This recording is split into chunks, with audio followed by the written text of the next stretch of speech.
Good morning, everybody. As Helen said, my name's Martin, and it's my job this morning to kind of wrap up this series that we have called The Games We Play. And I've loved it because it's reminded me of how much I love playing board games. I think they've had a bit of a renaissance recently. Like, it's become okay again to like a board game. Like, there's even board games, restaurants and cafes now, which are so cool.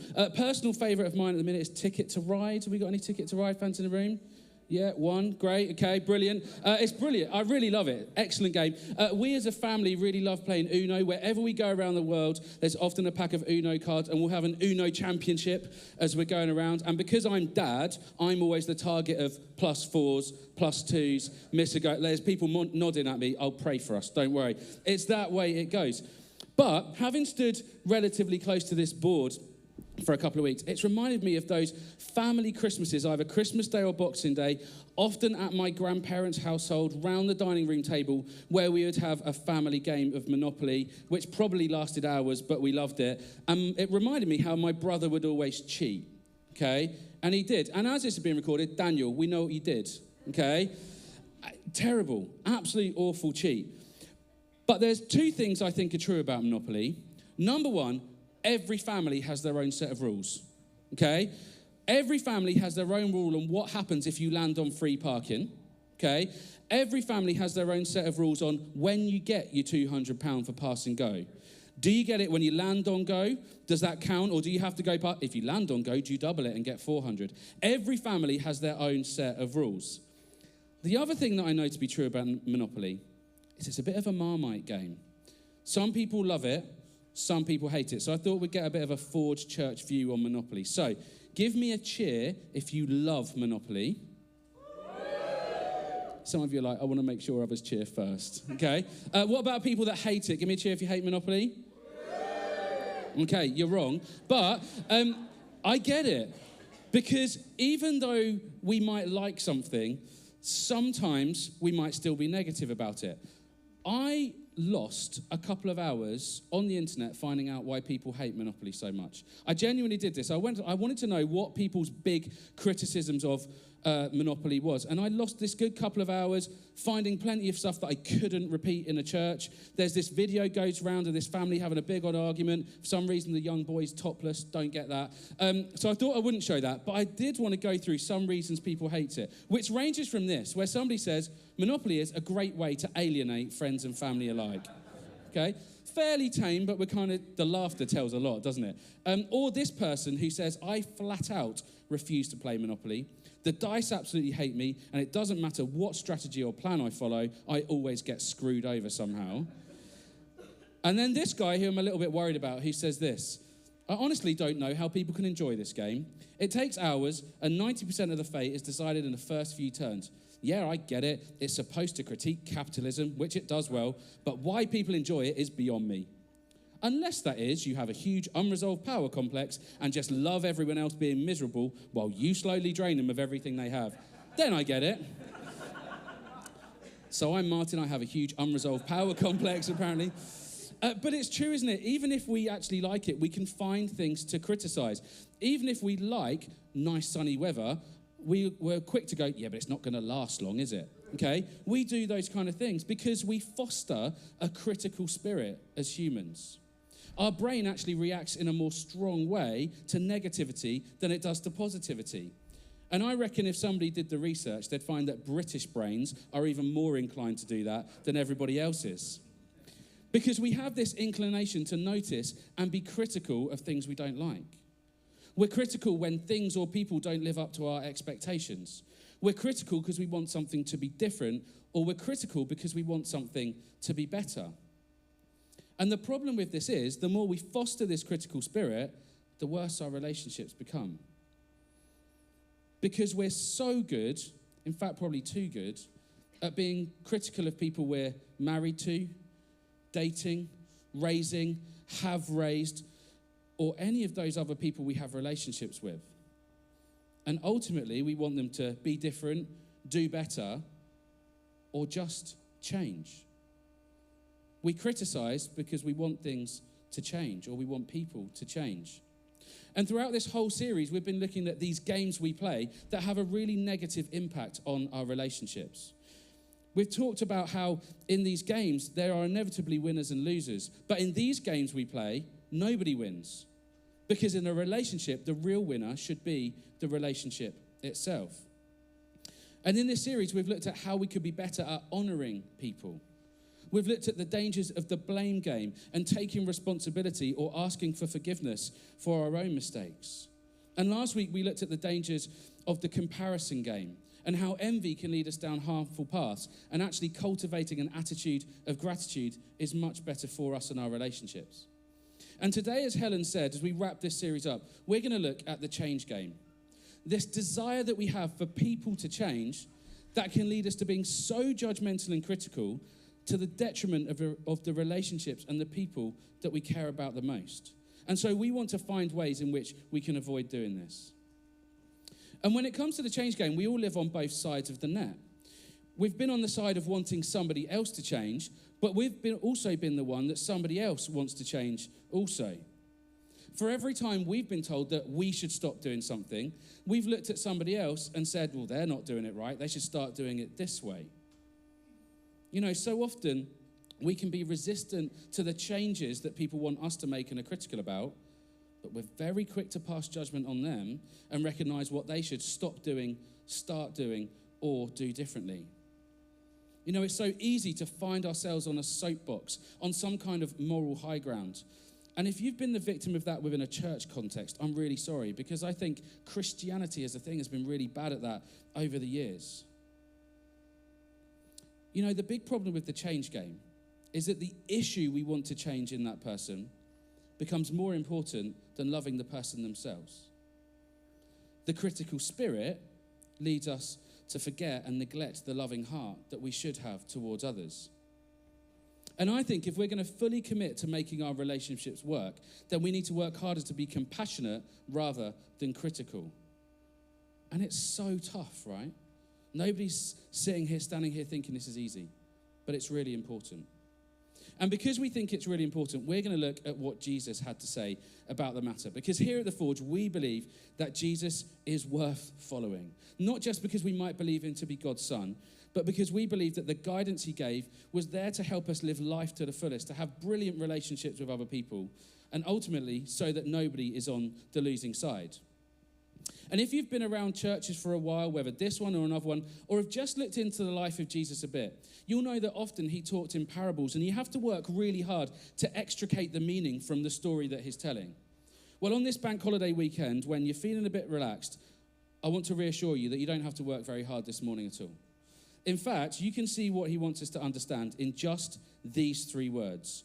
Do not judge. Easy, right? Let's have a coffee and go home. Except it's not that easy, is it? Because we all like to judge. And actually, every time I read that guidance, every time I've read over it when I've been preparing for this, I get to the point where I think it's impossible. I don't think it's possible to live in this way because most of us will feel we have the need to judge. Like my job as a teacher needs me to judge the progress of my students. I also spend a lot of time with trainee teachers where I have to appraise, coach, give guidance for how they can become better and make progress. And ultimately, that starts from a bit of a judgment call. And like most of us in the room, I have my gripes that I am quick to judge people about that. I can be very judgmental as a person. And because how often do you get a chance to do that, I thought I'd share with you some things that annoy me this morning, mainly by way of some form of catharsis for me, but we'll see whether I'm a really bad person or you're the same as well. I've limited it to 5. I could have gone for a while, but here's my top 5 things that annoy me. Number 1, being late. No need for it. I sometimes have students rock up in the morning, sorry sir, I'm late. I said, why are you late? I said, no, they go, I'm just late. I was like, well, just don't be late then. Like, there's no reason for it. And I think it goes hand in hand with the second one, which is being disorganized. Again, children rock up to my classroom with no pen, and the sarcastic side of me is like, yeah, why would you come without a pen? You're only at school. Like, it's just so annoying, okay? Hate disorganization. Number 3, people that have private conversations in group WhatsApp chats. We literally have the technology to have one-to-one conversations if you want to. I don't need those red dots on my phone. My family are awful at this. Family WhatsApp chats, what are they doing, okay? Yeah, you can see. See, I'm judgmental, right? Number 4, people that wear headphones when they're with other people. Now, actually, this isn't the whole story. Most of the story is people that wear one headphone or AirPod when they're with other people, thinking you can give both people the attention they deserve. Just take it out. Just really annoys me.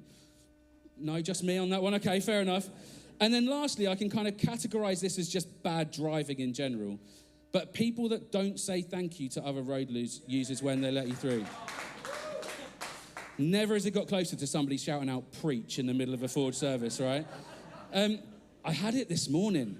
This morning, driving here to come and talk about this thing. Let some people through, didn't say thank you. And I'm likely to be one of those people that if they haven't put their hand up or mouth thank you by the time they're past my eye line, I'm one of those, yeah, thanks, you all right? I'm a terrible person. I'm like that. Also, the amount of cars built without working indicators now is unbelievable, okay? But I don't think it would take you long to make your list either. It might take you a while to shorten it down, but we all have our things that wind us up because we can be quick to judge and foster this critical spirit, right?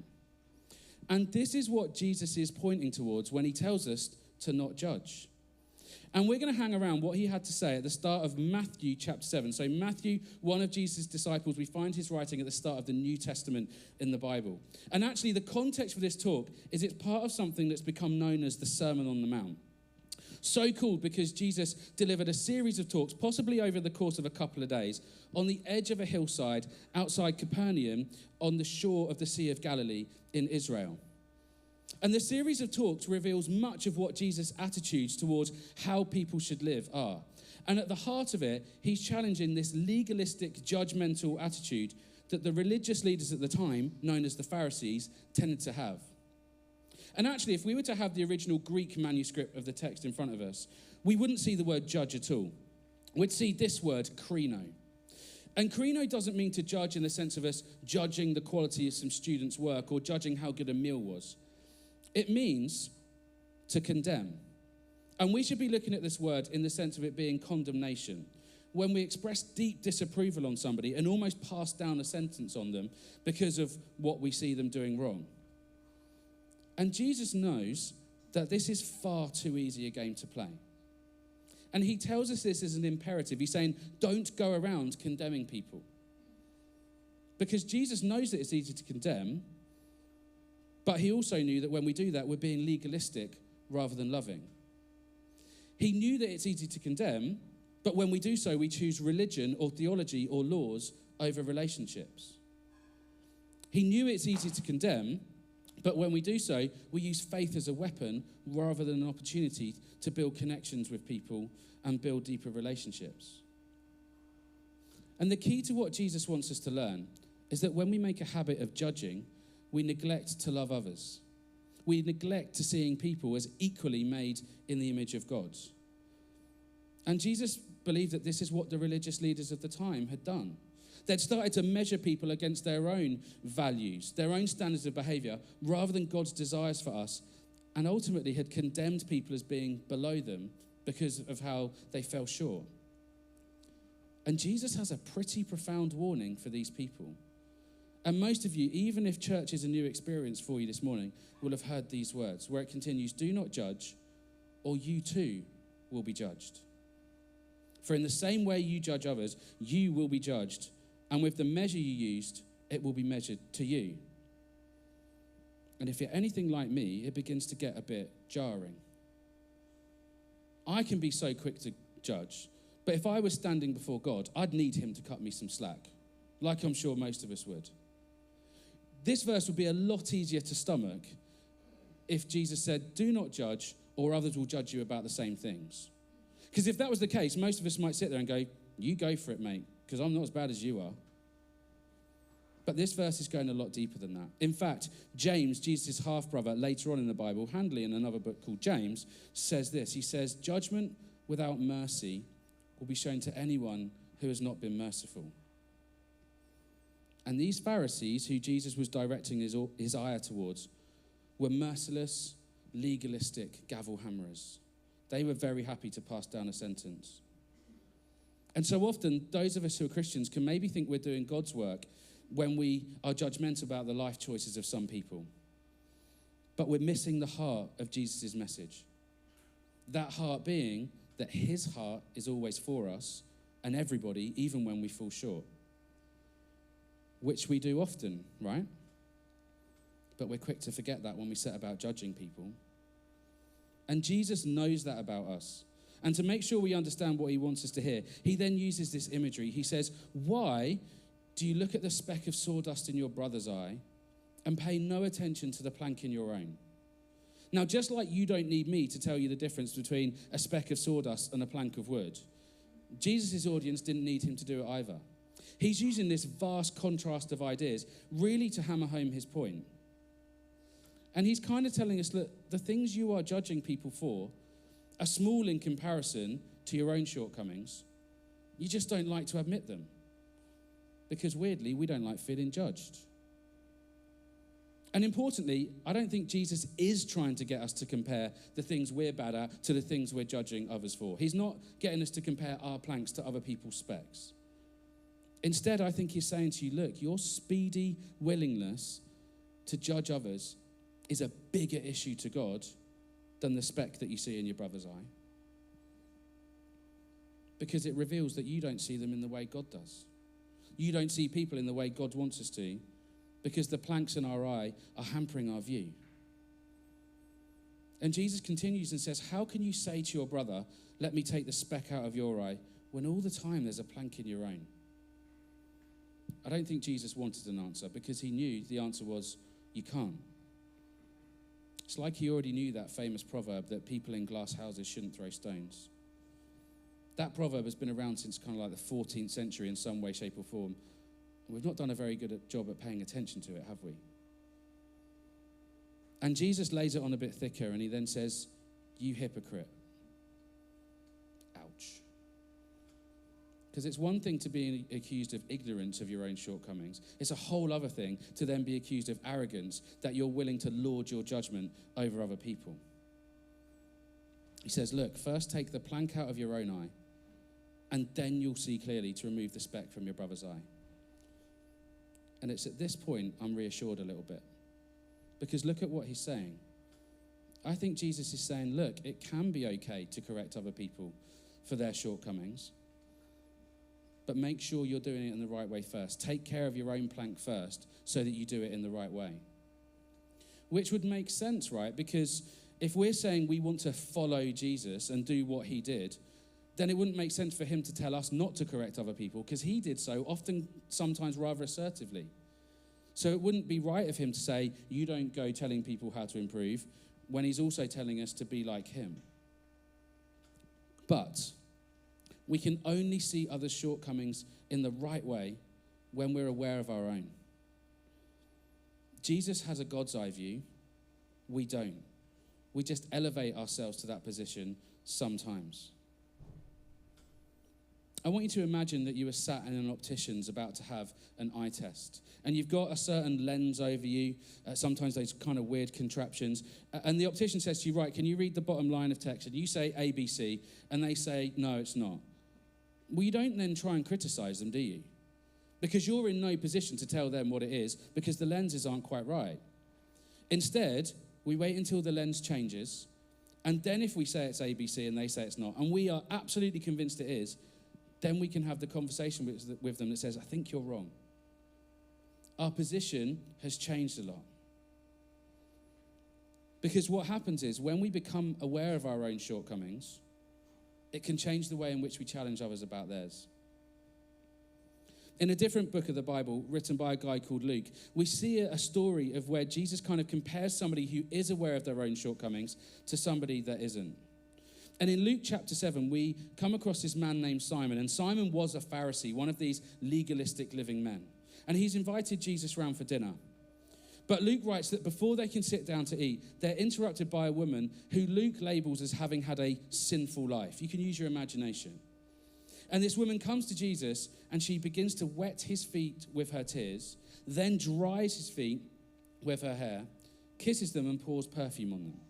And Simon the Pharisee is watching this and is indignant with rage. I'm imagining that as he kind of challenges her on this, he's so irate that he almost splutters the words out. He's like, Jesus, do you know what she is? She's a sinner. It's almost like a dirty word.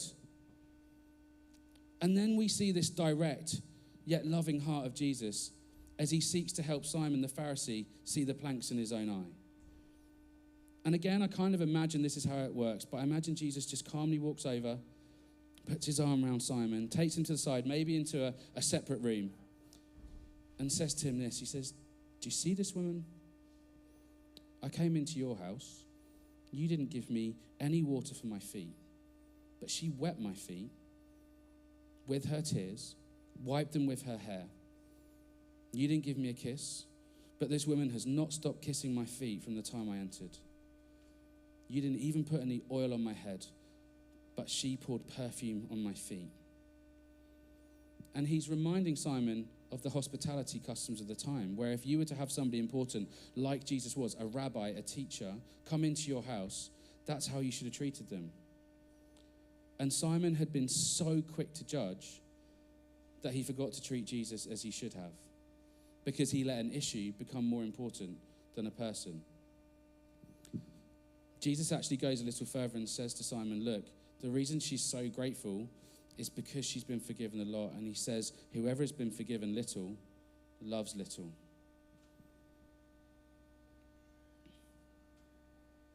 If Jesus had one to hand, I think he would have picked up one of these, a magnifying glass. And he said, Simon, you know what? You're walking around with one of these. You seem to be magnifying the specks in everybody else's eyes, and really you don't need that. What you need, Simon, is one of these. Because just like Simon, we can be all very quick to hold up the magnifying glass.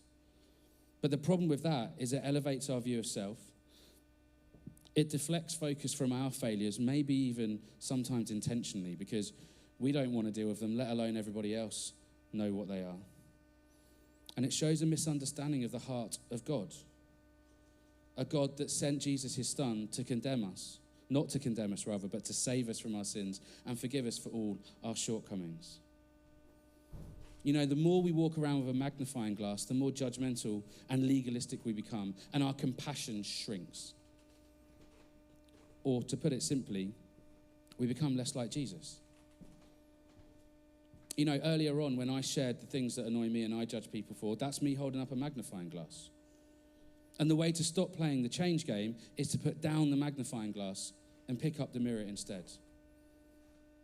Because the longer you hold up a mirror, the more you become aware of your own shortcomings and struggles. It will soften your heart towards other people. It will lead us to have more grace and compassion for others. The longer we hold up a mirror, that moral high ground that we were perched on crumbles to the ground. The more we hold up a mirror, the more we begin to see the human on the other side of us, because it humanizes ourselves. The longer you hold up a mirror, the more time you're likely to be willing to spend building up trust to be heard, rather than assuming that your way is the right way and everyone should be listening to you, because you realize you don't get it right either. The longer we look in a mirror, the moral high ground crumbles to the ground, and it helps us to then foster a heart that says, do you know what? I love you so much, I want to help you to change. But you're going to need to help me change first, because I've got a lot going on too. We'll develop this spirit of compassion and humility, which define the very heart of Jesus and will lead us to having full, meaningful relationships. So let me flip a couple of my gripes round a little bit. When I look in the mirror, my judgment of other people's lateness might reveal to me that I'm not always considerate about what other people might be going through that leads them to be late. Or with my judgment about headphone wearing, when I'm like, you're not giving people your attention. Well, I'm sure there are plenty of times where I don't give people their full attention, don't give them the time they deserve or that they might need. So can I still feel frustrated at those things? Yeah, maybe. But I should focus more on my own planks first. And as I bring this to a close, I want to get super practical. I don't want us to leave here knowing a nice little story, knowing a theory, maybe even knowing a new Greek word. I want to leave here knowing how we can follow Jesus more closely. And so to make it super practical, and if you want to hold up a mirror so that your relationship with other people are better, that your relationship with your spouse is better, Your partner is better. Your children is better. Your work colleagues' relationship is better. Your neighbours, or for that matter, anybody we come to mix with is better. I'm going to encourage you to try out these 3 things. Firstly, we need to do some honest self-examination. Stand in front of the mirror and ask yourself what your planks are, and honestly confess them, knowing that God says to you, I forgive you for it, because he does. Secondly, try and mirror Jesus. Look at how Jesus acted. Read through some of the stories about how he treated other people, and that will bring a greater awareness of where you are not following Jesus as closely as you could do. And it gives us a greater ability to spot the areas that we need to change. And then thirdly, and this is if you're feeling brave, invite some accountability. Ask some trusted people who you know have got your best intentions at heart to hold up a mirror for you. Ask them, what is it like to be on the other side of me? So you've got to be brave to do it. But if we show that bravery, if we're willing to accept our own shortcomings, then I think we can become less judgmental. Imagine how your relationships could be revolutionized by doing this.